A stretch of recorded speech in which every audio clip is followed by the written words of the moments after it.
Perfect. Here we go.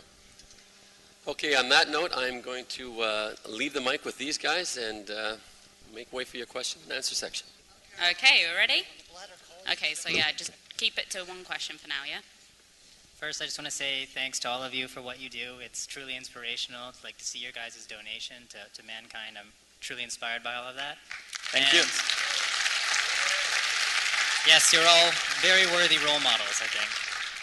And I would like to know, do you guys ever get like frustrated or like mega depressed? And if so, how do you guys deal with that? Like it's hard to do what you guys do, right? No, it's for everyone. Everyone. I want all your I think answers. it's kind of like the film Network sums it up pretty well for me. I think, first of all, if you're going to change anything, you've got to get mad as hell. So yeah, I'm constantly in a perpetual state of being pissed off, so that kind of helps. That's my answer anyway.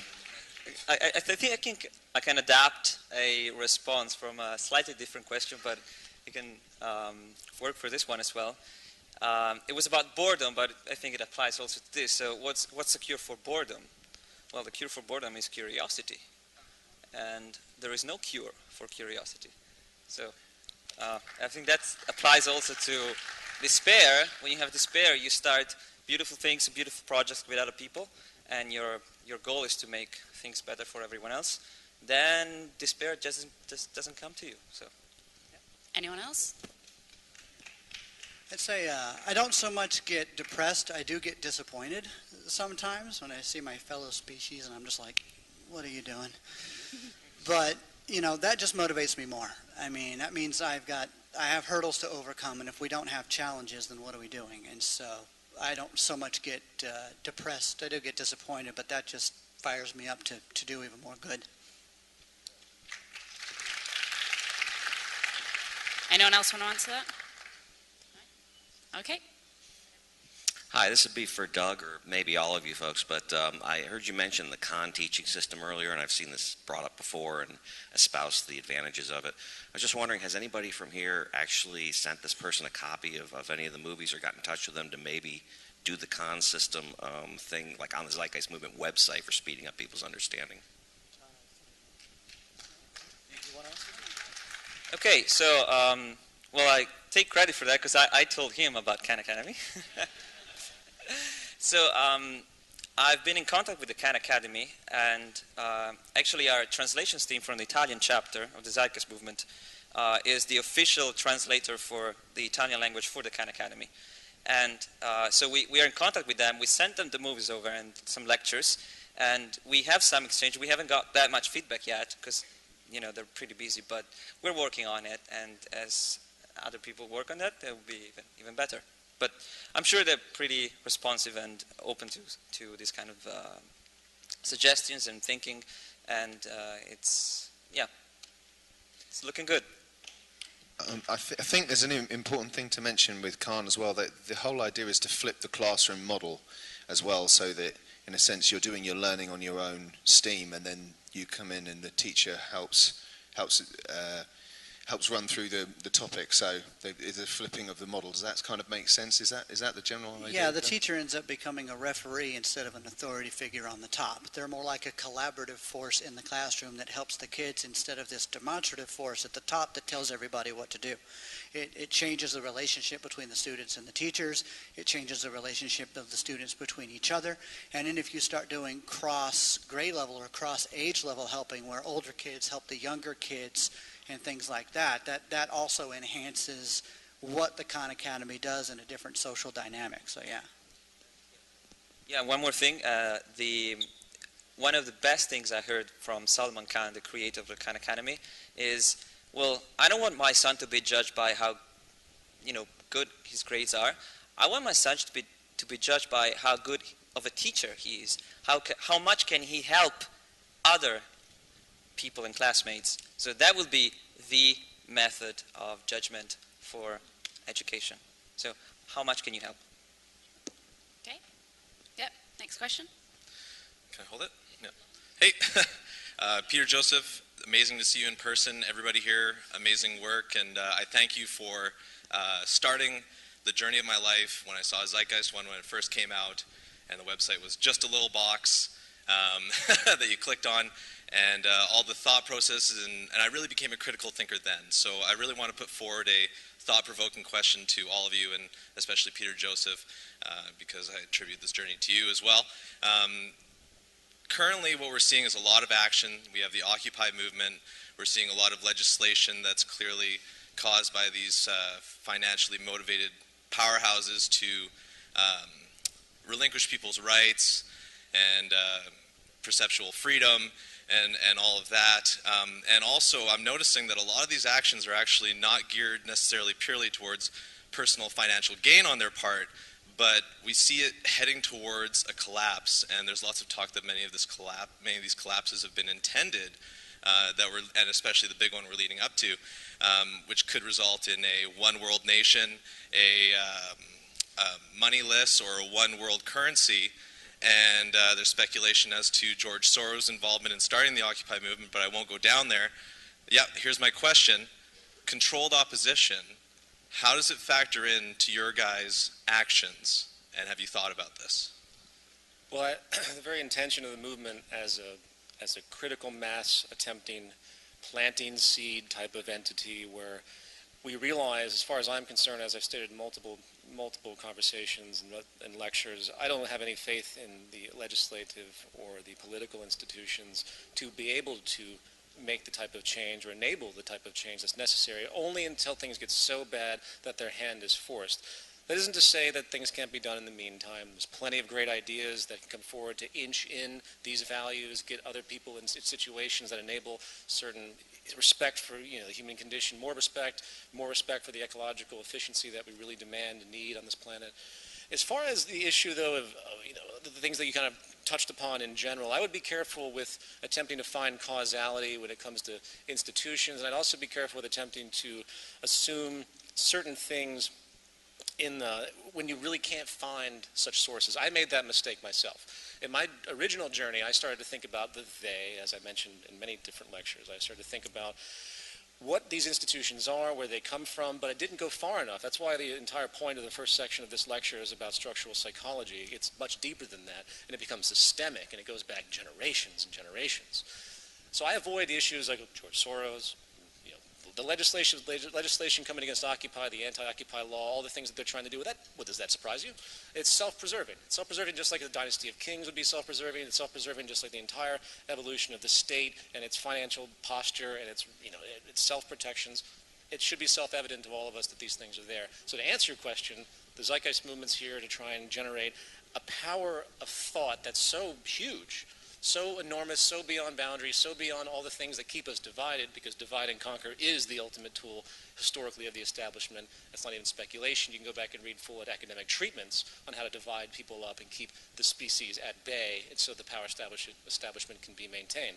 I suggest you Google Hitler's work on this, because they have huge treatments on this and how they divided up anyone that was activist oriented, and this is exactly what they do today, whether they're conscious of it or deliberate about it or not. That's why, well, I don't want to go on that tangent. Unity is the way to go. Unity of values and bringing people together on a fundamental core realization of the common ground, that will transcend everything in time. And all the games that are played, all the fear tactics that are used, the terrorism bullshit that's equally in support of the state and restriction, that if you just kind of ignore it and keep moving forward with a positive view and promoting that and getting people on board, that's to me the only way this is going to really work. Apart in the long run. But just really quickly, as I mentioned, the second part of the talk that I gave, the second part I didn't give, I'm going to give the first part, I want to go right into the hybrid type of concept. I want to go right into what activism means on the most active level, things like Doug's doing, things that Federico's doing, writing projects for industry, that where you're in the system a little bit, but you're pushing outside of it. You're forcing efficiency. You're forcing human concern. I could talk about a number of different things that I've learned over the course of the past year with respect to transitional concepts, but we don't have time for that unless someone wants to ask that directly. But there is a path. There is a path, but it's going to have to come from a mass. It's not going to come from isolated influences or a political constituency. I don't mean to drag on, but do you see any danger in this collectivism as being possibly co-opted against the people who see the value in it? Well, collectivism, as it's been used, which is usually in the context of dictatorship, autocratic control, Yeah, that's a problem. That's a problem if the people aren't educated, they don't understand what a scientifically referenced system is. It's all about education. It's all about the public understanding the world that they live in.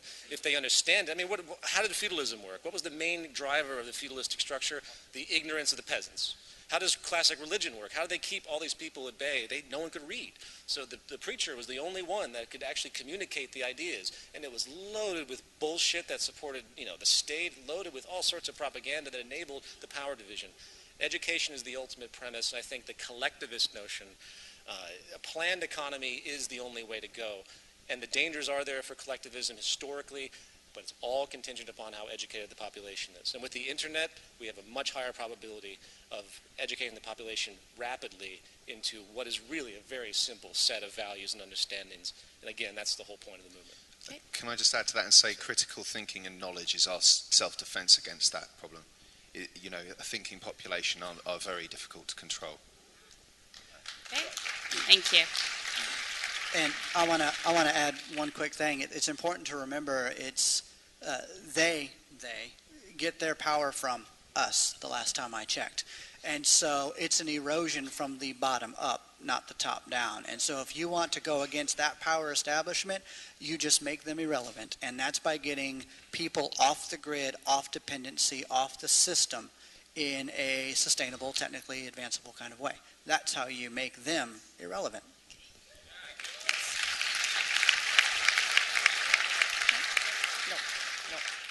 My question... yeah, I would like to add one more thing, just very quick. We have a lot of questions. Sorry. Very quick then. I don't think it's... I agree with what everybody says, but the kind of us and them mentality that sometimes, not in this panel, but sometimes, we hear about, they're like us. So I think the only way the system is going to work if we show them the merit, and they would want to join because they will see that we live happier. So.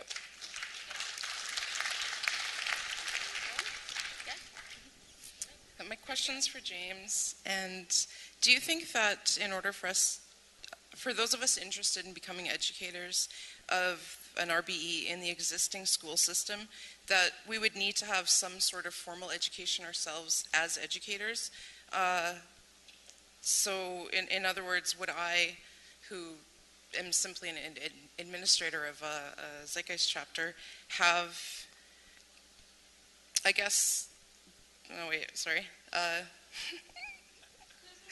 don't intend this question as tongue-in-cheek nor as sarcasm, but rather as coming from a place of my own indoctrination in the school system. I didn't catch the last bit, sorry. Oh, just that it's because of my own indoctrination in the school system that I believe that I would then need some kind of education to be an educator. Well, I think critical thinking starts with questioning. So you've started. It's just started today, or whenever you picked up on this information. That's the first thing I'd say. In terms of the educational system and its structure, yes, you do need. They require qualifications for you to get in the front of a classroom. So you probably have to go through their train of bullshit before you get there, and then you can start to unravel it. But I personally am just a drum teacher, so I teach mostly individuals rather than classrooms, but I have taken some classrooms in schools. But so I specifically take these ideas in a few different ways into schools and find different ways of getting in there. For instance, this is something I didn't mention in my presentation, which is important to mention. If you are phoning up your local school or something and you find a window of opportunity and you're phoning them up, cold calling or something, don't say you're from the Zeitgeist movement and that we want to get rid of money. Will you let us in and let us talk to all your kids about it? No, don't do that. That's not a good idea. Go in there and say, I'm from a science and sustainability organisation. Do your school agree with science and sustainability? What do you think they're going to say? No. They're not going to say that, are they? They're going to say, yeah, of course, yeah, we're up for that. And it's like, right, well, we'd like to come and talk about the sort of social implications that train of thought and that value system is going to have. Is that okay? Yeah. Okay, so when do we book a date? It's typical marketing technique. So, does that sort of answer your question? Yeah. Okay.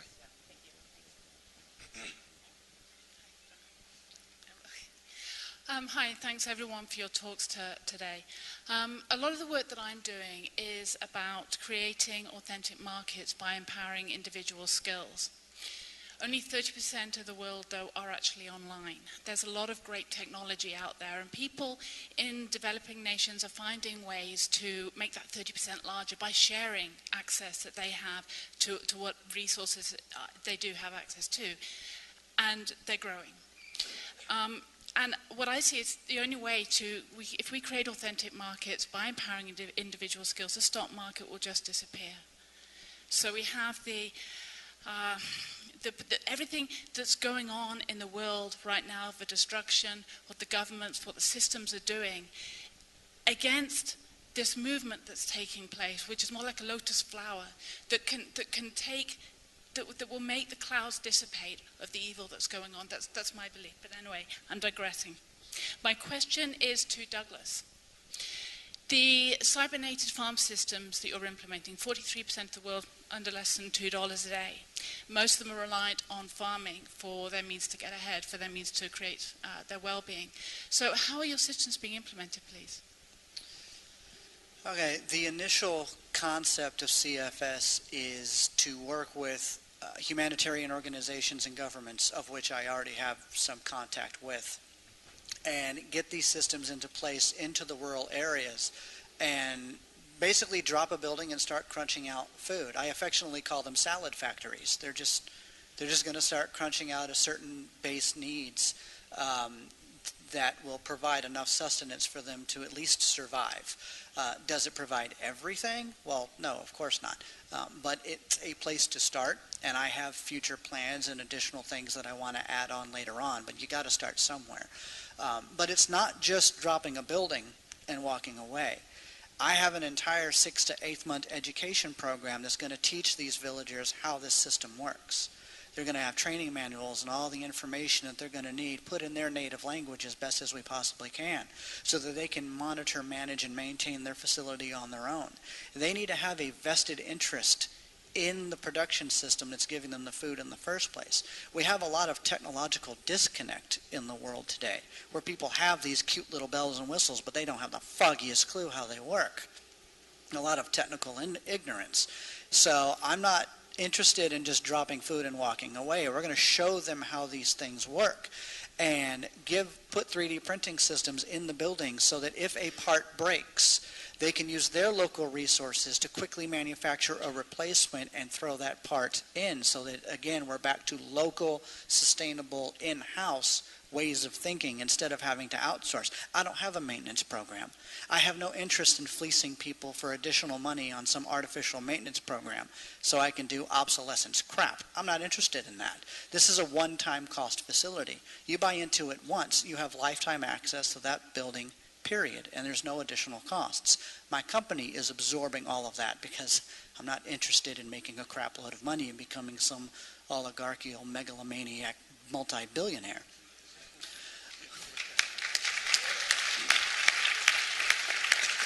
I will say that I am interested in making money using the existing system because guess what? I have other projects I want to start and finance, and sometimes it's a lot easier to finance yourself than it is to get outside financing from people who might not share your same values. So I am going to use CFS as a way to do energy projects and water projects and other things to get people off the grid and independent in different ways.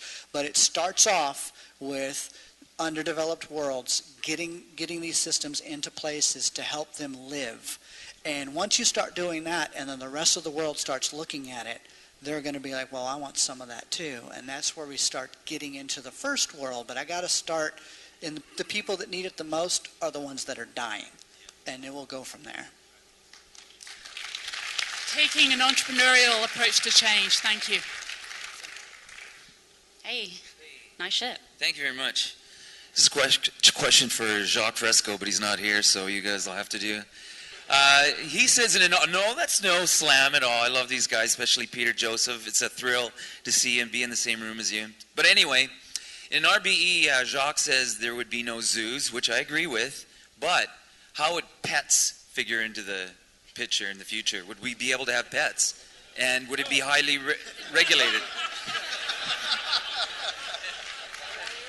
Wow, that's a loaded question. I mean, you could look at a lot of the scientific studies that show that pets are quite healthy for people. There's a bonding with the animal, but I mean, we've kind of regulated pets to what? Dog, cats, and birds, and fish, but you can't really socialize with a fish. I mean, maybe you could, but so I mean, how? Affiliating would be. Cats or 10 dogs or 20 birds. You know what I mean? Yeah. That's your responsibility. That's a personal choice, right? I mean, isn't the RBE supposed to be the height of personal choice and independence to a level that you make proper decisions based on relevant education to do what's best for yourself and the environment and the people around you? So when everybody's living at that level, then there's a responsibility factor that people could still have pets. Why would you not have a pet? As long as you treat the animal well and you don't go down the Mike Vick path, and stuff like that. And so, but I mean, again, I don't necessarily blame him. Again, environmental programming and products of bad friendships and things like that get into the dog fighting and all that crap too. So, that's my thoughts on it.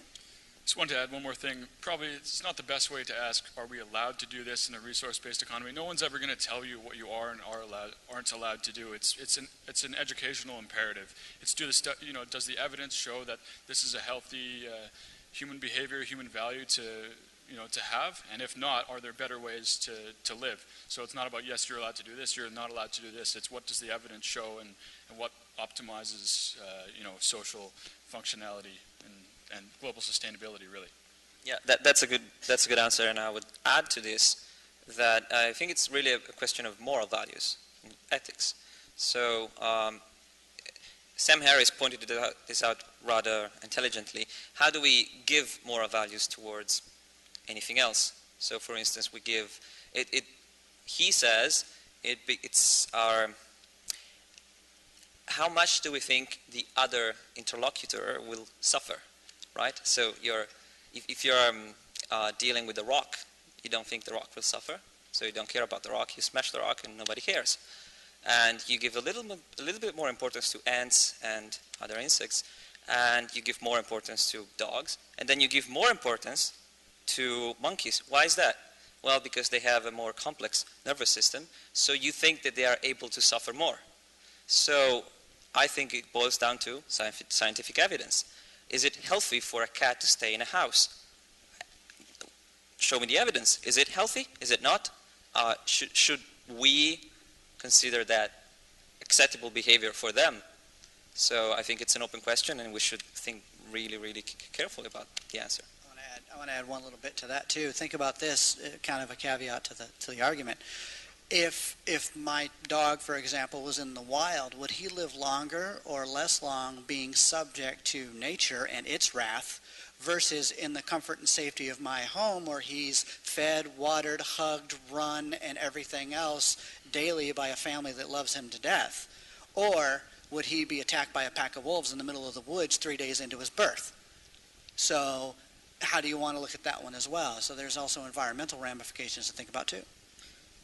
In all seriousness, I'll add one thing that I think is very important, because culturally there's all sorts of nuances. I get these types of questions all the time. Not to put down your question at all.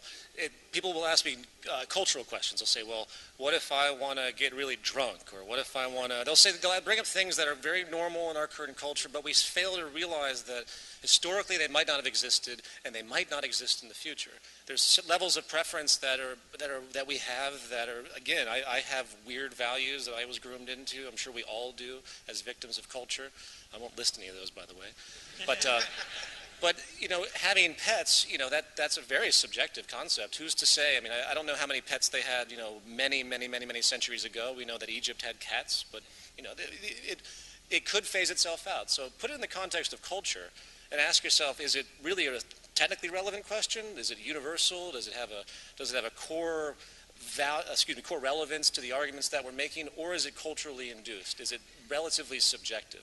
And I think, generally speaking, a lot of the subjective stuff we have in culture will permeate in the future, but it will also phase out in another kind of way. For example, as a brief tangent, I know plenty of people that never had kids. They had strange upbringings, so they have lots of cats. For whatever purpose, maybe they didn't have money, but maybe if they had they had a better upbringing. They had a more, they didn't have just deprivation, had no deprivation in their upbringing, excuse me, and they didn't have this inclination to have to resort to supplemental forms of affection, then maybe they wouldn't need cats. Maybe you wouldn't see the number of animals that you see out there with people that are striving for some type of love that they didn't get when they were younger, for example. All sorts of a spectrum of stuff to think about culturally. So I'll leave you with that. Thank you. Hello, gentlemen. It was very good speeches all the way across today. I'd like to bring up one thing that I think most of you have missed. Sorry if that sounds bad to everybody, but I'd like to say it anyway. I love that. Keep going. It's pretty apparent and obvious that we have the technical abilities to solve most of the problems that we have. What I think is lacking across the whole planet and across society and how we think of ourselves and organize ourselves is just that, is the organization of how we communicate with each other and the ability to communicate with each other. So I'd like to ask you guys across the panel what you guys would see as a, how do I put this, an I, us, everything interface between humanity and the resources that we use in an RBE. So communication, how do we think about communication? How does our language work? I know we look at things of the issue of, what was the book written Tyranny of Words, a tremendously good book about communication. I recommend that if anyone's ever thought about how they communicate the words that they use. The subjectivity, the lack of identification, as Jacques would say, we talk at each other very often, we don't necessarily communicate. And it's an age-old kind of problem. How do we reestablish communication? And that's really an educational thing, I think, in the broad scheme. That's a big question that is on the back burner of everything. At the core of the scientific argument, at the core of natural law, of the provable mechanisms of our lives, I think that is the core vocabulary. And that's why I talk about common ground. How do we get the species to understand and relate to each other on that level? How do we get rid of racism and sexism and classism? Well, we realize that we share all of the same values ultimately.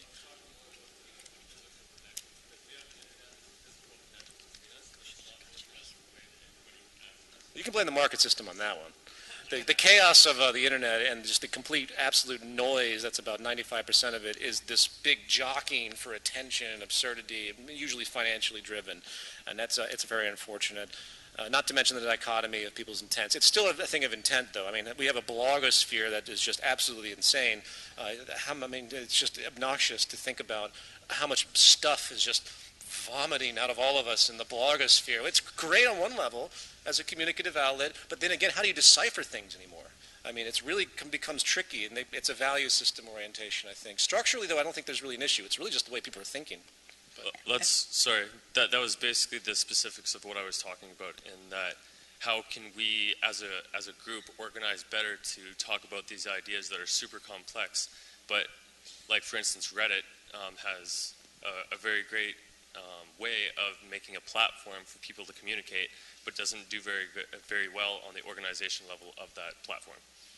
I would add something to this. Get off the computer and talk to people in the real world.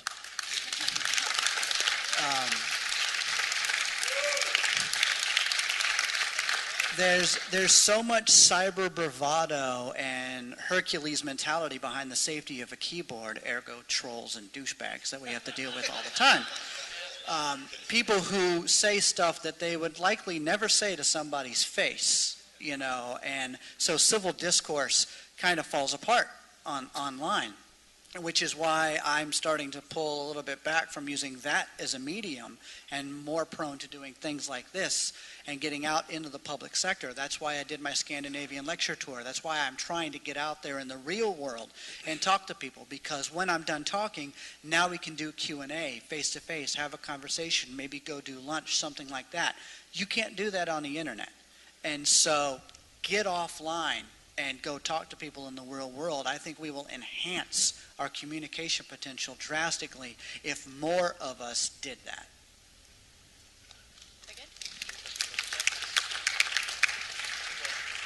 I'll just add one more thing. I mean, this is the whole point of the Zeitgeist movement, is to implement chapters worldwide. We have over 1,000 across 70 countries and Vancouver specifically, our activism is weekly.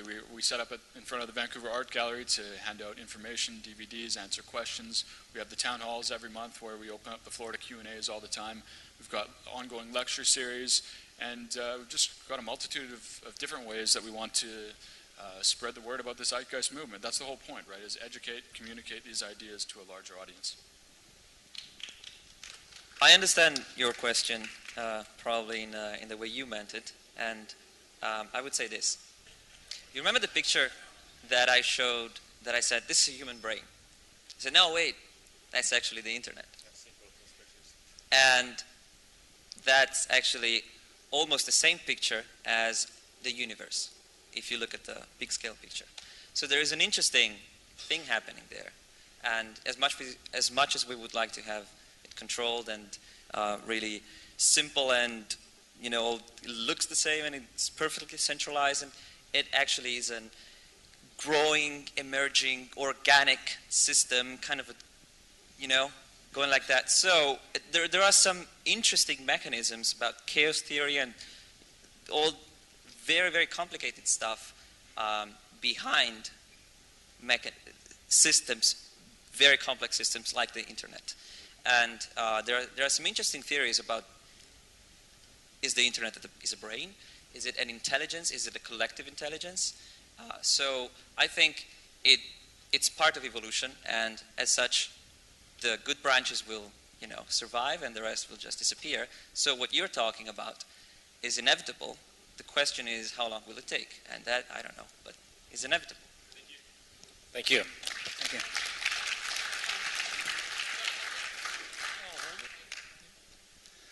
Hi there. I want to thank you very much for doing everything that you do. It's funny, whenever I hear your voices or watch the Zeitgeist DVDs, it's like hearing the thoughts in my head being spoken by a different voice, and it's like coming home. It really is really, really good. Yeah.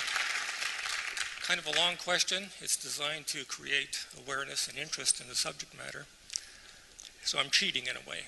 But the question is, did you know that the symbol of the all-seeing eye over the pyramid actually represents 4 divine measurement systems, which are derived from 3 musical tuning systems, which, when combined in a certain way, provide the means to design the wavelength index of the visible light spectrum. This is really important because what happens is visible light has the ability to communicate all the mathematics, all the musical proportions necessary to experience what we have here. And this information has been kept secret from the general public, from all the people, and is currently being used to influence a lot of the behaviors and things involved in society. Well, if people wanted to research that, what would they search if they were to research that? So you wanted to plant the seeds. What would they look for if they wanted to follow up on that information? Well, I guess talk to me, I suppose. Because this information, I've been working on this for 35 years. I've been trying to write a book. I am disabled. I am not in very good financial situation. I'm not very good with a computer, but the information is there. And to make the long and short of it is, I have one page which shows this information on it. And I was thinking maybe with your permission, if you want, you can preview that. Please send it. Send that, and I'd be happy to read that. Absolutely. Okay, and where would I send that to? Wow, do I have to really give out my email address? Live webcast. Okay. I can talk to you later. Okay. Okay. Hello. Thank you guys for presenting. This is a question either for Peter or Federico. As you know, the jobs will decrease and people will experience accelerating psychological stress as they no longer have the ability to establish identification or social status through their career. What advice do you have for these people as their worldview or personal identity crumbles? You mean with respect to the breakdown, or with respect to the personal breakdown, the internal frustration? Well, as Federico's working on in an attempt to give a positive view on the issue of technological unemployment, it's, again, like many things when it comes to values, it's an educational problem. So the panic, I'm totally unbelievably upset when I read about some young woman who kills herself because she couldn't get a job, or somebody that, numerous instances in American culture, because of the massive neurotic stuff that's been happening there, of all sorts of suicides and murders that are occurring explicitly related to deprivation and the loss of job, the loss of identity, the loss of being able to provide for your family, and all the status stuff that you're talking about. It's incredible. And that's just a sad characteristic of where we are at this point in time. So hopefully with the work that we try to do, people can understand why this is happening, and then they can try to pull their resources together for whatever that means, pull initiative up to communicate these ideas, and realize that we have to start to transition this system out of the labor for income role. At least at that level, they would know that they shouldn't feel that bad. You know what I mean? And that's all you can kind of hope for, I think, at this stage. Federico? Yeah, I actually wrote about 50 pages of answer on my book for that. And I'll give a couple of examples. I would say, well, the beginning. This is a sick game of musical chairs where somebody's going to, lose. So knowing this, there are some transitional steps that you can do to try to avoid that, and actually build another chair and put it next to you and say, hey, you, come over, sit here. And these things would be, well, one, educate yourself using free online tools, for instance. Khan Academy, Stanford is offering free online courses. Be flexible, abandon your faith beliefs, whatever you have, and look at the evidence. So there are so many ways now to get the highest quality information ever. I mean, somebody in Kenya right now with a $25 smartphone, they can have access to more information than President Reagan did. Okay? So this is the kind of power we have, and this is the kind of power we should use. So first, educate yourself. Second, reduce your dependence for money. So get off the grid, and yeah, you want to expand?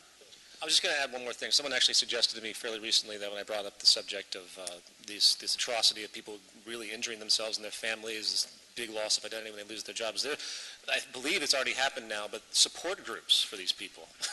I mean, I think that's really a viable issue at this point, especially in America. There needs to be support groups for the unemployed and underemployed, that works the same way as people that are abused in other realms. And that's something that... Yeah, and we should go back to the real economy and to community. So open your front door and talk to your neighbor. See if they have a problem, right? Maybe you can help each other out. Now you have, free online tools on your smartphone that you can see where people have problems, and guess what? Maybe it lives just a couple of blocks next to you, and you know how to solve it. And you can exchange time instead of exchanging money. You do something for them, they do something for you, and maybe you can just do something for them and don't expect anything back. And maybe it will just come back to you sometime, someday. Who cares? You're just helping someone. So community, local, personal relationships, those are the kind of things we should bring back instead of money and the stuff that doesn't exist. Jim, you want to say something? I'd add one more thing. I'd remind them that probably what they wanted to do when they were a child is not the job that they landed in their adult life. So I wouldn't place too much of their identity in that anymore and go back to what they were doing when they were a kid and want to be an astronaut like Doug. Come down. Thank you. In regards to automation and all the ways that would be interconnected, I was wondering how that would deal with hackers, viruses, any situation where there's going to be a failure because of human production of the machine in its very root form. There's two examples I use. First, if you had a family and the whole family is being supported in a home, the electricity's on, and there's a circuit breaker in the basement. Are you worried about someone who's being supported in that home running down and turning all the circuit breakers off and messing things up? They don't, because the incentive is not as distorted as it is in this culture, because everyone's being supported by the same system. So it becomes very, very, very irrational or logical. It doesn't mean it couldn't happen. And that's where redundancy comes in. So you have multiple layers of redundancy. So if somebody someone makes a big mistake, it could happen. We're human. We haven't reached that point of development and design, understanding automation and control mechanically. Then if something happens, it goes wrong, boom, someone catches it, another system comes in. And even if you had vandalism, it could happen. There's something called the humanity factor. There's predictable elements, because you can't predict all human causality. We don't know enough, definitely not at this point. You can theorize how it's happening, you can see the patterns. There's always something going on that's kind of hard to predict. That's why I don't advocate the rhetoric of no prisons and no police, because you're going to have something as time moves forward. The goal, though, is to slowly limit all of that by further understanding the human condition. Doesn't mean you completely eradicate those types of things. So if there's vandalism, it's recognized immediately because you feel the pain of it. They figure out who did it, you figure out what to do, what their issue was, you try to study them for their criminal behavior, put that into a database, if you will, whether it's data, whether it's technical, or whether it's literally just people analyzing directly, depending on where we are at that stage. And you try to resolve the issue systematically while also having the redundancy to stop the issue that actually emerged. Does that make sense? So that's the social answer to your question. I'll try to give the technical answer. And that would be all the available evidence shows that all you have to do is open source. Open source your code, release it to the community, and it's consistently more secure, safer than any proprietary code ever made. In fact, if you look at what the FBI uses, they use Linux. Why? Because it's safer and more secure than Windows, certainly, and even more than Mac. So, even though Anonymous continues to take them down. No. They are relying on the human factor. I know. You know. So, open source your code, and once it's available to the community, anybody. Well, we just had the example of this Dragon BSD developer who found an error in a graphic card, which gave an exploit to something, and then again, it was something that was huge and could have been tremendously terrible for many servers around the world. And this guy just said, hey, I found a problem and I fixed it. Look at that.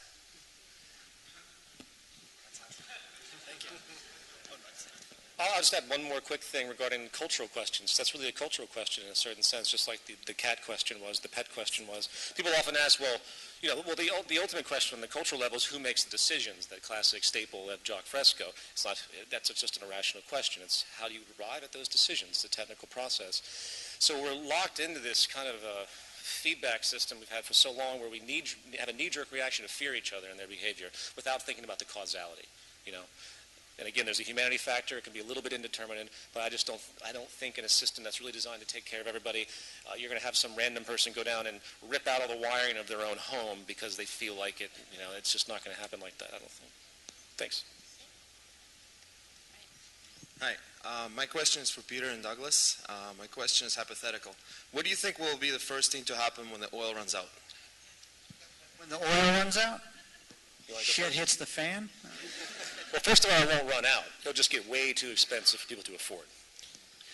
I think we're already in the process of slowly getting past oil. I mean, we're getting there. People are, they're waking up. The technology's there, but the initiative is not happening. Yeah, and we go back to that ground up philosophy, right? I mean, what if just one person in this room or watching online has the ability to start a wind company who has an RBE-minded goal?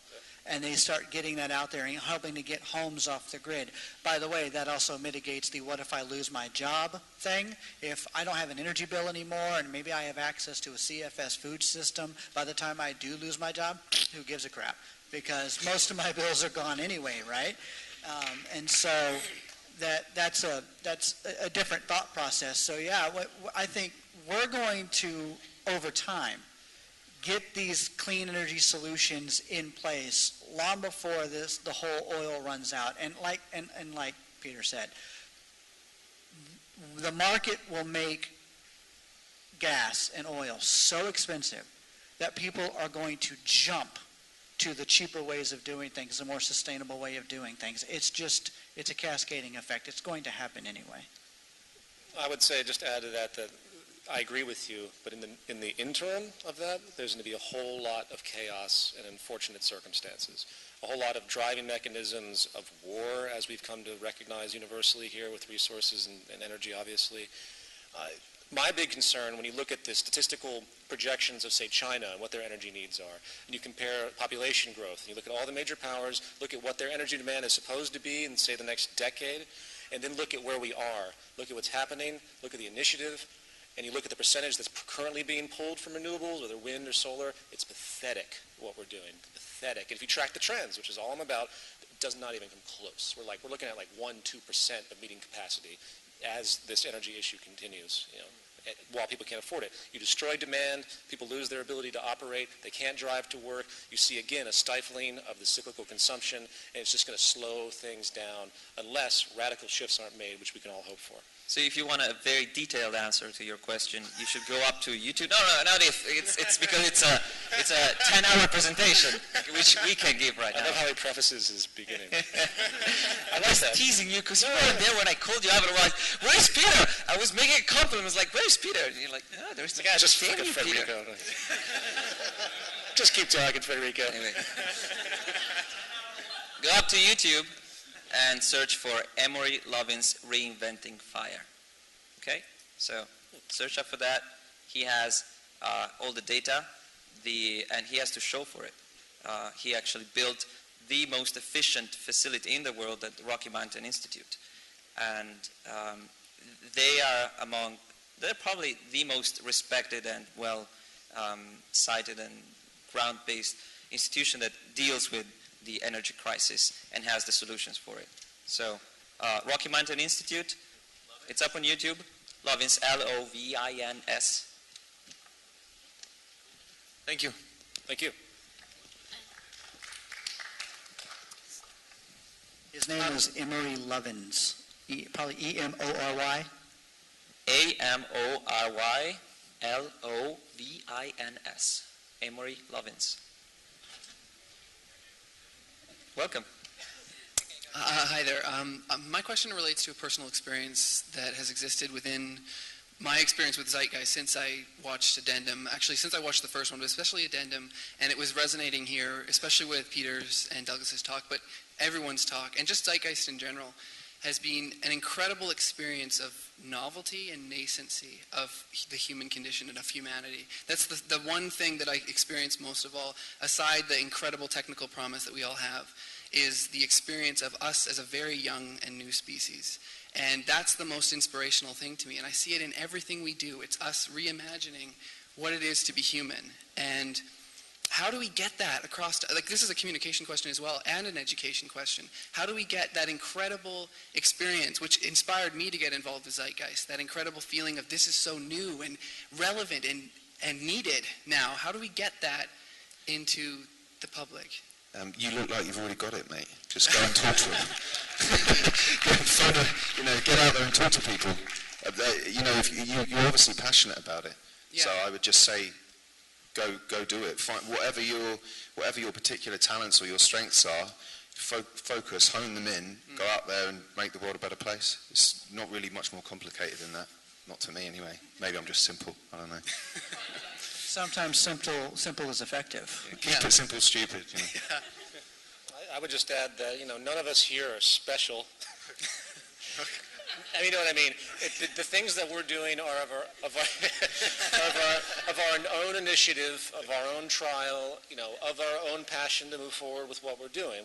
We all operate, and the movement in general operates with a heavy burden, a heavy stress. We're all trying to operate in this system, but yet we find a great deal of reward trying to push forward with things that have no monetary return, that give us a great deal of insult and turmoil. And I get these lots of phone calls and these mean things that they say to me, lots of ongoing harassment, but I've grown to like it. And you adapt. So, that's right. If I'm pissing them off, I'm probably doing something good. Exactly. Yeah. So, it's to each his own, and it all depends on what your threshold is and knowing what you're good at. So I'm a filmmaker, or at least I pretend to be. And basically, I focus on that. So after all the talks are said and done, after all the work with the movement, I really see my strength as a communicator in this particular genre. So that's what I keep pushing forward. Doug's an engineer, great background, knows what he's doing. Federico, great thinker and writer, and he's doing all sorts of other things. Everyone has a background, whether it's musical, whether it's educational, and you have to find your strength. And that's the biggest goal of everyone. And that's what I think actually, and just to extend this in a future society, one of the greatest things of the educational imperative is to find the strengths of the individual and to make sure that people are interested in what they're doing. So find your strength in art, engineering. And we've got Michael, the gentleman that I'm staying with here. He's a magician. And he's amazing, and he's using magic as a way to get people to think about social programming, and then he passes on the message. Right. So that's when people talk about the transition. Oh my God, what do? I get emails. What kind of engineering should I go into? My first question back is, do you even want to get in engineering? I mean, are you doing it because that's what you love, or are you doing it because you think that's what we need? And there's a big difference between those two things. Do what you're passionate about and use that as the tool to then promote a better world and a kinder humanity and a way to relate to people. Don't try to be something just because you think that's what others need. Screw that. Be what you want to be and help others achieve what they want to be.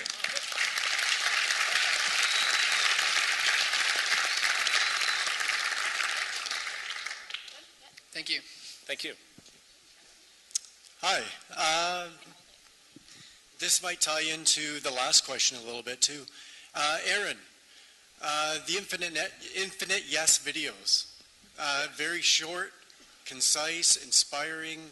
I think they get the message, the general message of the movement over to people in a very short amount of time for somebody who wouldn't watch a long video or may not be interested in a long conversation.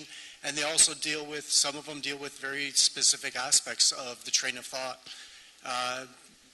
If anybody wanted to talk on that a bit more, or just let us know where we can see those videos on YouTube.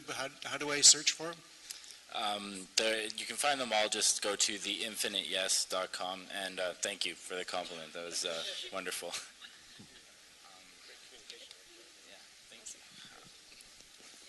Check him out. He makes really good videos. Hello. Don't want to take away from the positivity of today's talks because I got a lot of it today, and I'm pretty hopeful. But how do you think the radical transition? How do you think the radical changes that the movement expects will be able to cope with the trends of overpopulation? The trends of overpopulation. Give me. Mike. Just one at a time, please. Excite us. Okay, can't you tell? I love the overpopulation question. Yeah, I'll give you the mic if I don't destroy your thought process in the meantime. All right. It is important to remember that first world nations with proper health care and standards of living maintain a 1-to-1, 1-to-2 fertility ratio, which means they basically self-balance. Third world nations, which are impoverished, barely survive, and have basically a crappy living condition, are 1-to-7. You improve the environment, you automatically reduce the population concerns. The population issues that we have are more driven by inequality and poor living conditions than they are by some weird notion that everybody's just going to have a whole bunch of sex and make a crap load of babies. If you're educated and you're pursuing your personal passion and you're busy doing that, your children will survive past the age of 5 or 6. The odds are you're not going to want to have 9 or 10 kids. You're only going to have the 1 or 2 that you want to possibly have. Plus, we also do a good job culturally of teaching you've got to get married and have kids to be a justified human being. Bullcrap. No, you don't. You can be a single, fun-loving gigolo bachelor or bachelorette or whatever and still be a positive, productive person for society and help mankind. You don't necessarily need to have kids. And so that goes back to an educational foundation and a religious foundation of the, be fruitful and multiply kind of thing. And I'd rather just be fruitful and leave the multiplication to others if they want. But, and then you've also got, again, the economic issues, Shh. We're not asexual creatures, damn it. But But then you look at the economic aspects too. You start improving the living conditions of people in third world nations, they're not going to need to have 7 or 8 kids and hope that 2 of them survive. Because why are they doing that in the first place? They know that when they get old and things start to fall apart on them, they're going to need offspring to help take care of them. If you have a better environment, that becomes less of a need. And so the overpopulation issue will rectify when we start improving the living conditions of every man, woman, and child on this planet.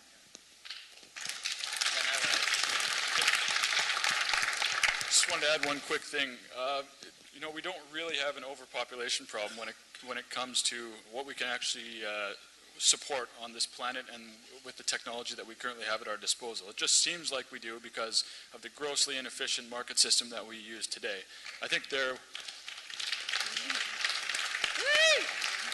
believe there's a study in the 1980s by the World Health Organization, out of all organizations, that found that we had the technology and the resources to feed the world's population about 12 times over. And that was back then in the 80s when technology is nowhere near what it is today.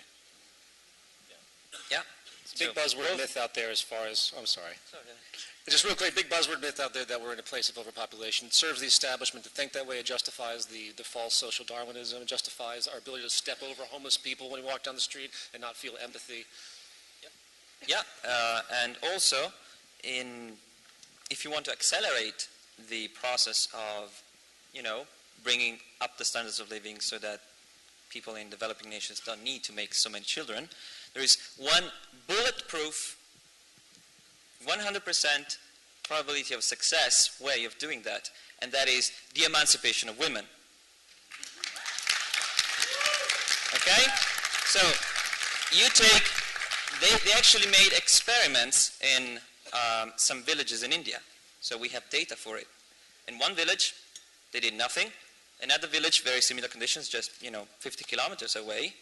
They gave 5 years of primary education. They taught them about birth control, sexual education, contraception, economy, household management, and literacy, things like that. And guess what? 10 years later, those girls, they had an average of 1.2 children per household, and the other 12. So, there you go. Fun fact, you can do whatever you want with boys. You can, have them 25 years in school. It doesn't change anything. Okay?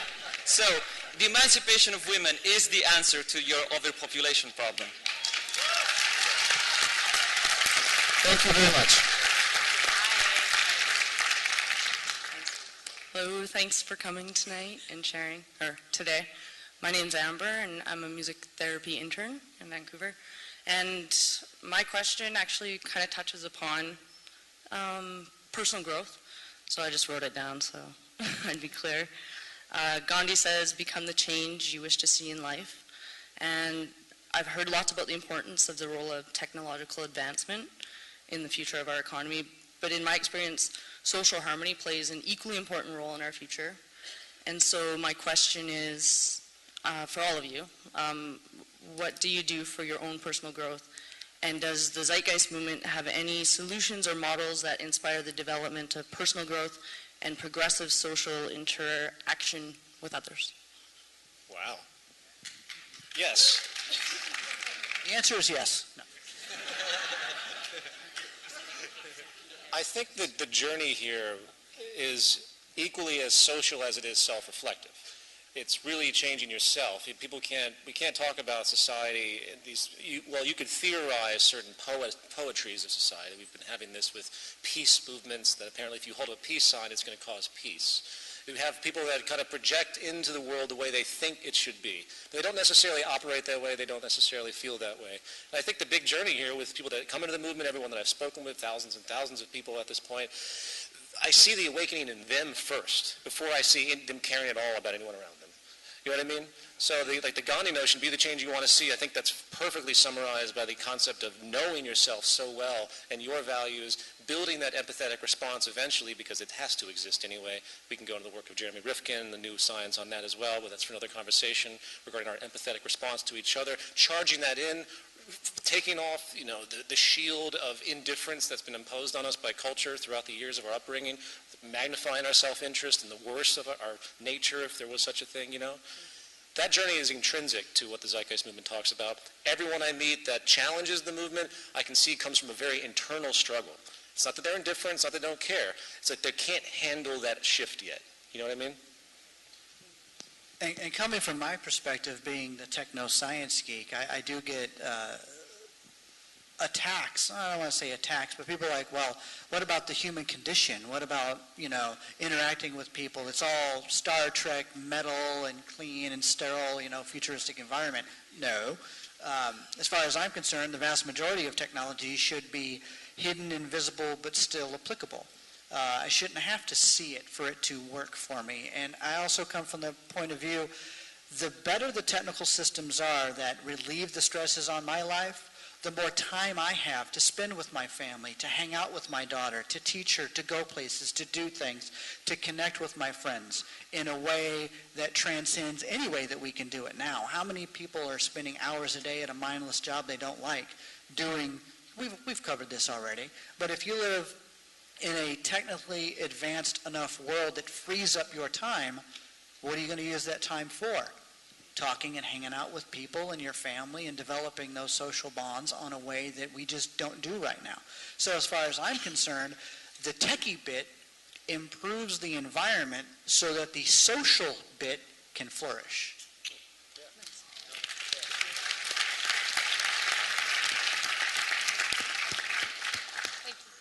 Technological spirituality, basically. Functional. Electron. Wow. That's right. Thank you. Hi, my name is Alex, and I'm just really happy to be here right now. Well, what? Yeah, happy and glad. What I meant was glad, not. But I have a lot of things to talk about, and right now I'm nervous, and I just get lost. And just relax. My bad. So I was just wondering, I know there's a lot of potential here in the room, and I was wondering where could we start to be self-sufficient here in Vancouver? Like, could you hook us up with, like, talk to that guy. I would like to have work with the chapter. We have a chapter. So do you mean in the sense of self-sufficient, like off-the-grid, sustainable community type of argument? Not argument, but type of concept? Well, that kind of stuff. And I was also wondering if you will know about, like, common law. Because you gotta, like, boycott the corporations, right? You mean common law, like the maritime law stuff you're referring to? No, that's civil law. That's, I mean, that's... common law is in harm, injury, or loss, yeah? Yeah, it's the law of the land, it's natural law, it's inherent rights. Which don't really exist, actually, unfortunately. They're still dictated by a concept that existed historically that is accessible on a certain level. I've met people that have been in practice with that, and they've had some luck with it, redefining themselves and their sovereignty. And yeah, that's true. But all it takes is a sleight of hand by any of the legal powers that see this pattern emerge too quickly or too often, and it will be removed immediately. Yeah, it was George Carlin who said we are countries actually with just temporary privileges. You have no rights. You have no rights. You have just temporary privileges. True. If you want to know about your rights, go to Wikipedia and type 1940 Japanese Americans. That's your fucking rights right there. Well, one of the reasons I'm really interested in the Zeitgeist movement is that it will really make all the primitive system obsolete and replace it. And about something, I totally forgot my main question. It's just, and I'm making myself seem like a fool right now. No, man, just relax. You want a cup of coffee or something? Chill out. Well, if you want, we could chill and have a cup of coffee. Free hugs for him. Everybody needs to give him a hug.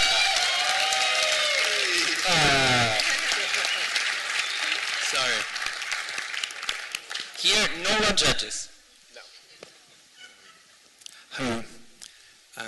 My name is Fernando. I'm from Chile.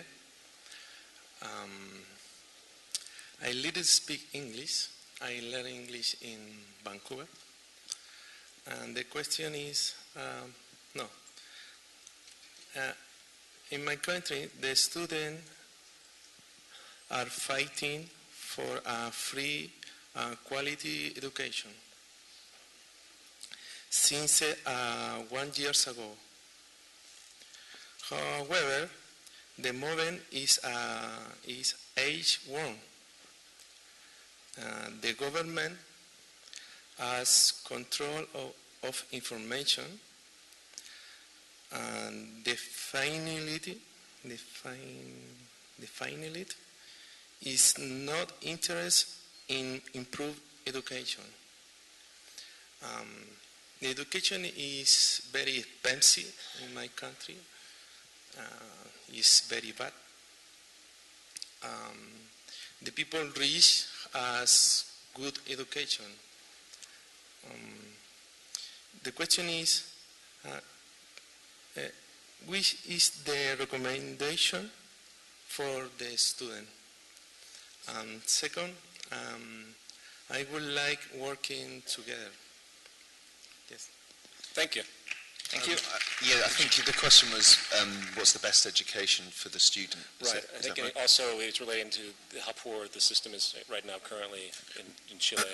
So I don't know. I would. It's the collaborative classroom model is the best one. So where the teacher works with the students like he's basically a bit of a dummy to find out well, what is the answer to that question? So you don't stand up there and say, okay, we're going to start doing this project, this subject now, here's how the subject works, write that down into your textbooks and memorize it, without making the subject interesting, intriguing, or having any emphasis on the student taking an interest in that. So it's more, I personally think, the collaborative classroom model of the teacher helping the students to learn about a topic and make it intrinsically interesting to them, rather than rely on grades and mandatory standardized tests and those sorts of things which don't reward a creative enterprise in the mind. They don't reward creativity. You just end up doing the bare minimum to get the grade. I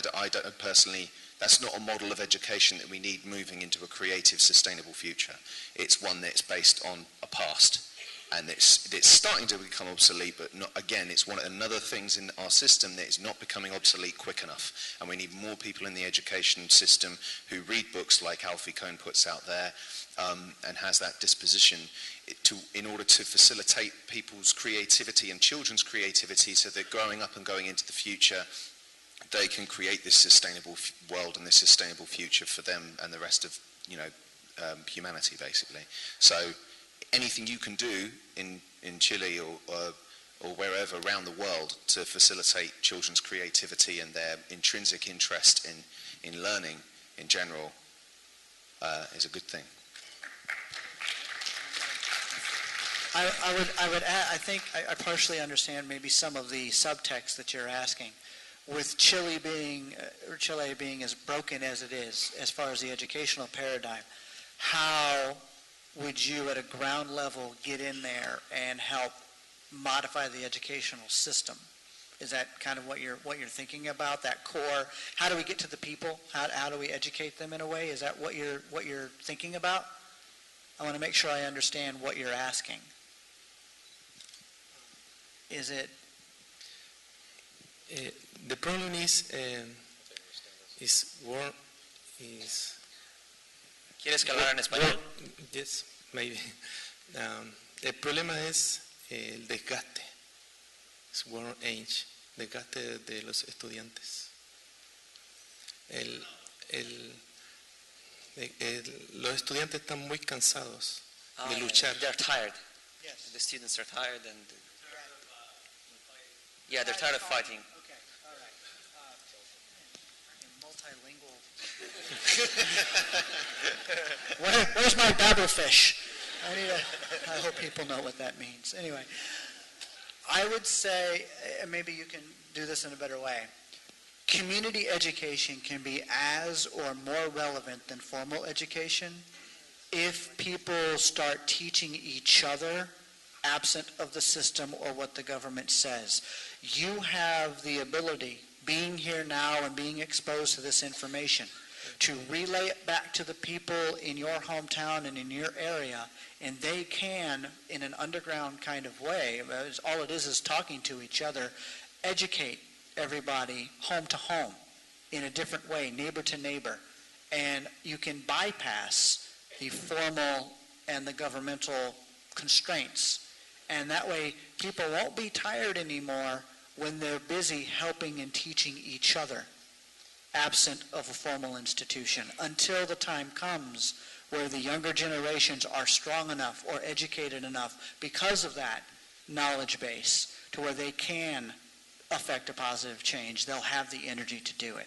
So I would say community-based education programs that are voluntary, they would help each other out, teaching the maths, teaching the sciences, teaching the concepts, teaching some of the RBE-minded principles that get people thinking about life and their interconnection in a different way. I think that is a good way to bypass that institutionalization versus government issue that's going on right now, and this could go to many other countries. It's the same. Community education programs are a nice temporary fix until the people become strong enough to really change, radically change the existing system by basically overtaking it, eroding it and overtaking it.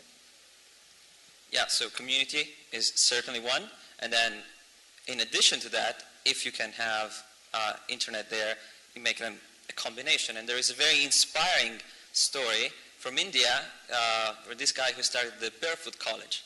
So the requirement for teachers there is that they cannot have a degree of any sort to teach there. So what they do is basically they took people who knew nothing about anything, didn't know how to read, write, anything, nothing, so zero. And they built the facility themselves. They became, in just a few years, architects, electrical engineers, solar engineers. They built their own solar panels, solar cookers. So basically, they have kind of like this growing knowledge. Maybe they have just one computer connected to an internet, which is really, really slow, but they can access Wikipedia, they can access the Khan Academy, they can access all sorts of things, and then they teach each other and create working groups. And with all this vast amount of open source knowledge, Creative Commons licensed information, and all sorts of materials you can have, you can accelerate your intelligence and the development of your community. So you don't need government at that level, you don't need institutions, you can make it work for yourself, and you'll be much, much happier at the end. Thank you. Of course, if government works with you, it's easier. Hey, how's it going? I just have an idea that I was actually sitting there thinking about, and I wanted to share it with you, like a seed, and I thought you guys would be the fertile soil for this. The exponential growth idea you were showing with the bottles, like in 30 days there'd be 1 billion. Couldn't you do the same thing with the 3D printers? Start printing them, like really? 3D printing are growing exponentially. Yeah. Like, couldn't everybody have one, like, very soon? It's inevitable. Yeah. It will come. I mean, the Star Trek replicator, we go Earl Grey tea, hot, done. Maybe not that early on, but it's coming. Well, I'm thinking more like printing. Yeah, I know. And then you get one, like you said in the movie. Yeah. I mean, there's the RapRap project, there is the eMaker, there is the MakerBot. There are so many projects going on, and the last version of the MakerBot, which is the Thingomatic replicator or something like that, now has like 4 times the price performance of the previous version, which was just last year. And it can also print multiple materials and colors. Yeah. And it costs only $1,500. So basically, next year, for the same amount of money, you're going to have something twice as fast, twice as better. And so just extrapolate from that. In 10 years' time, you're going to have something that can produce virtually anything that you need in your house at a cost of $1,000 for the replicator. And then, guess what? People ask, where do you get the material from to put in the 3D printer to print the stuff? And I say, well, right now we have plastics, we have biopolymers, we have titanium, metals, ceramics, wood, all sorts of things. And where do you get them from? Well, now you have refineries and but in the future, we can use the most abundant source of materials, scrap materials that we have, dumpsters, right? So we have these huge landfills with tons and tons of stuff. We don't know what to do about them. And then with molecular, assemblers, we can just take them off and then the raw material, put it back in the 3D printer and then print whatever you need. The final 3D printing level is nanotechnology. Right. Okay. Yeah. It's coming. Okay, cool. Just yeah, good. I thought I was ride the curve. Okay. And that, if there's anything that will transcend the market system and its underlying dynamic necessity, for consumption, it will be people will be able to have this independence at home to make things for themselves. To the music industry. Sure. Yeah, it will be the same thing. Well, right, the Pirate Bay, it wasn't just there by chance. They actually opened a whole section called the Physicables or Physicables. Right. So basically they are the CAD files for 3D printed models of anything. And they just started, they have a few hundred samples there, but it will become the biggest market of objects in the history of mankind, and it will be free up online. You can just download it, print it, and you have it. Thanks. Thank you. Hi. Yeah, also. Okay, I've been following the Zeitgeist movement and the Venus Project very closely online, and I watched some video clips that mention microfinancing of projects. I think iGenius was mentioned as one of them. Is there anything close to that around this area that you could have access to, like in Vancouver? I know I'm probably the one that mentioned the iGenius bit because I ended up getting to meet them when I did my Liverpool lecture. So that's how I got to know iGenius. I don't know if they have a Canadian operation sector or if there's anything like them, but a good way to look at it is to try to find organizations that are CSR, corporately social responsible groups, because that's what iGenius is. They're looking for socially responsible entrepreneurs, things like that.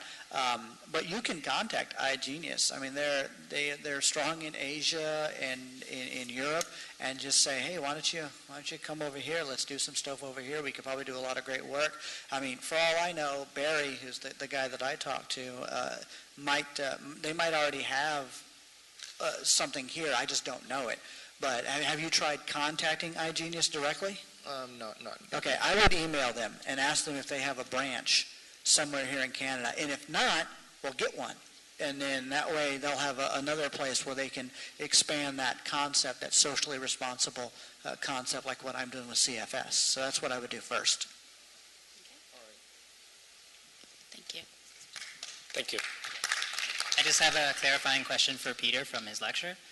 Were you saying that we should replace the word resource-based economy with natural law economy, or was I confused by that? I'm just making a point. With respect to the semantic arguments that have come up against the term resource-based economy I've experienced. In the end, it's all a matter of how you define it. So it doesn't matter. I like the term natural law economy. I just stumbled upon that, working with that lecture. It's like, well, it's natural law. That would have to take in resources. That would have to take in the evolution of science, technology, and information. So I'd leave that with you to digest. I thought maybe it was a better term because resource-based economy kind of has a historical precedence already and things associated with it. So I thought it was a cool way to talk about it. Most people that use that term resource-based economy do know what it means in our context, at least in this point. But it's just a label. It's just a label. Yeah, so, but you read the contents of the label, and it's the same stuff. Yeah. Yeah, and steady-state economy is basically the same thing, just different names. So yeah. Okay, and also I'm sure we're all curious how's the fourth film coming along? Well, I look forward to starting it. I've been kind of busy, unfortunately, with all this shit. But no, I'm actually very excited about it. I'm really happy. I'm not going to give away too much of it, but as opposed to the prior film, which was very, very stressful to put together and horribly expansive financially and physically. I think I got 4 hours of sleep every 5 days for about 4 months building up to that deadline. This one is nice and paced, and it's a different kind of layout. So we'll do the film screening tomorrow. If anyone comes out for that, I can talk a little bit more about my intentions for that film. Hi again. My question's for Doug. I was just wondering, is there, geographically speaking, is there a place on the planet, or like north or south, where it isn't optimal to use alternate energy sources? Like Siberia, for example? Yeah, Siberia, South Pole, hanging out with the penguins maybe. I mean, relative to where people live, where we've chosen to congregate and live, there are a lot of natural energy options that facilitate our needs. There are places like the driest place in the world. Who was talking about that earlier? There's a couple of them, but you know, you probably you can't do hydro there. There's probably no geothermal vents or anything. There's probably good wind, being that it's a desert area and they might have good winds, but then you get dust and all kinds of corrosive effects. So it really is geographically dependent, which is why I say there's no one-stop shop solution to cover everything. It depends on where you are, your climate, what's your wind speed like at 30 feet up. If it's not strong enough, then doing wind kind of doesn't make a lot of sense. So you might want to do more solar, things like that. You go to Scandinavia, where I was doing my lecture tour, you know, they have these long, cold, very sunless winters. I mean, sun comes up at like 9 in the morning and goes down at 3. So it's not up for very long. So solar kind of doesn't make a lot of sense there, but they have a crap load of wind.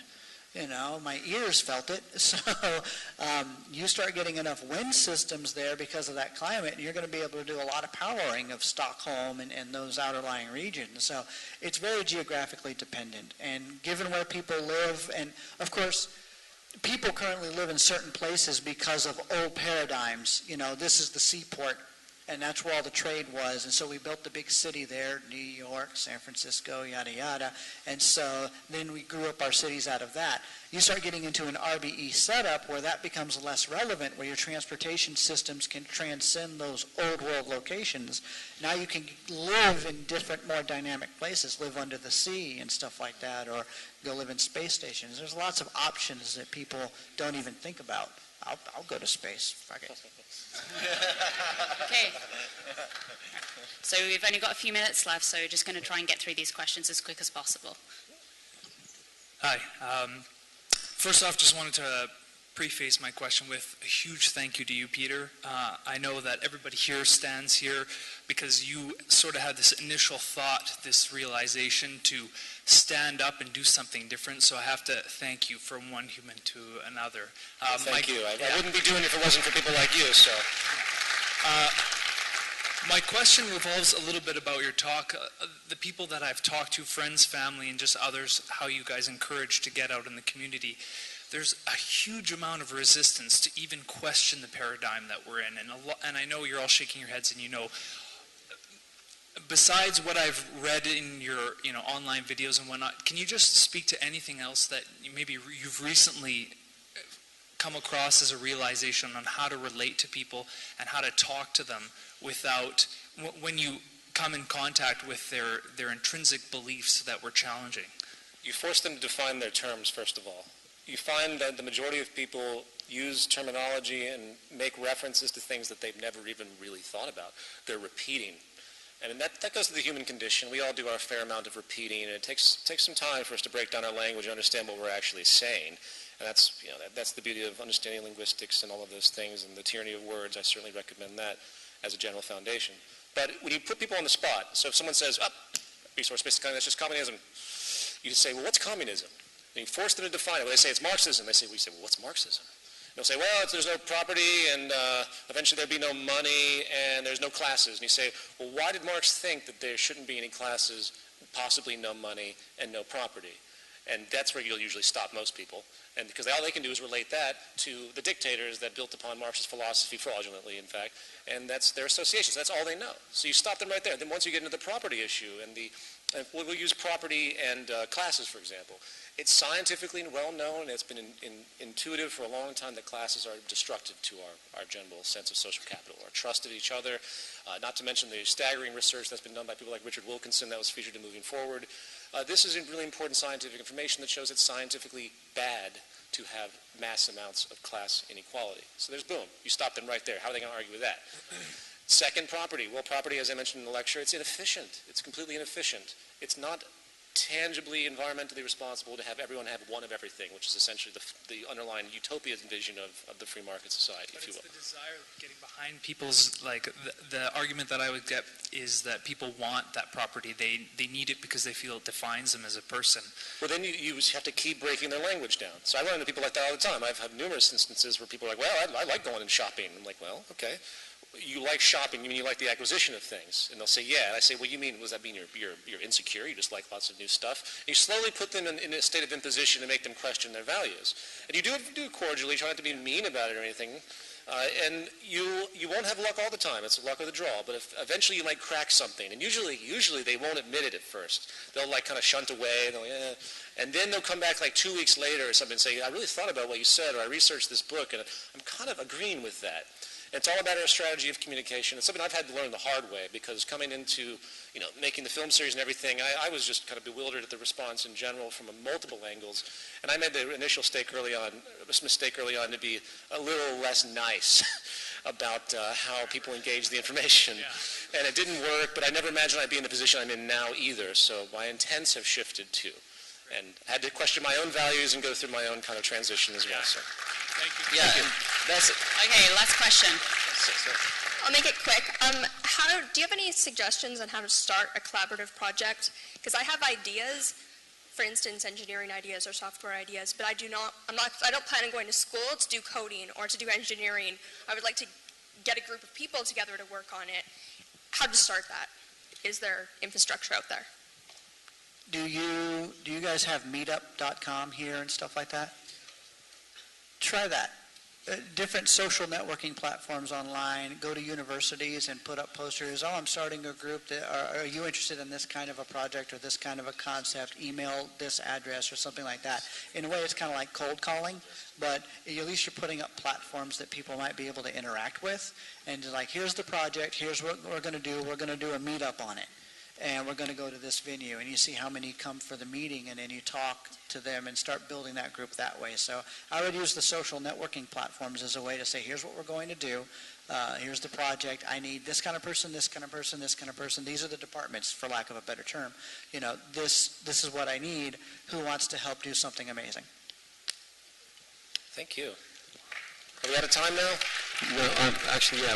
Within the constraints of this facility, we have to pretty much draw an end to it now. I think we've done a good job in answering most of the questions.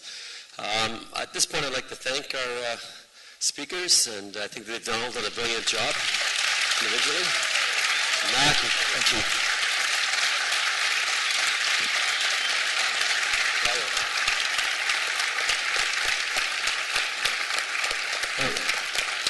And equally important, I think this was a very positive group here, and I would certainly say a bunch of optimists here. Give everybody yourselves a hand and give ourselves a hand. It was a brilliant sharing event. And finally, if you haven't got your fix of this yet, we are again at the Denman Theatre tomorrow. Peter's going to be there. We're going to go through the movie, the third movie, but it's not going to be like you think. It's not going to be just a showing of the movie. There'll be commentary on it by Peter, and there'll be question and answer session again. And if you haven't got your questions answered yet, you'll have lots of opportunity there, and it'll be, I think, an interesting experience. It'll be broken in sections, so it's not like watching the whole film again in the 3-hour thing, but it'll be broken in sections, so it's designed to address certain issues on point after each section, so if you're interested in that. So thank you again for coming. Thank you very much. Brilliant time. I think it was held by all. Very good. Hopefully we'll see you all tomorrow.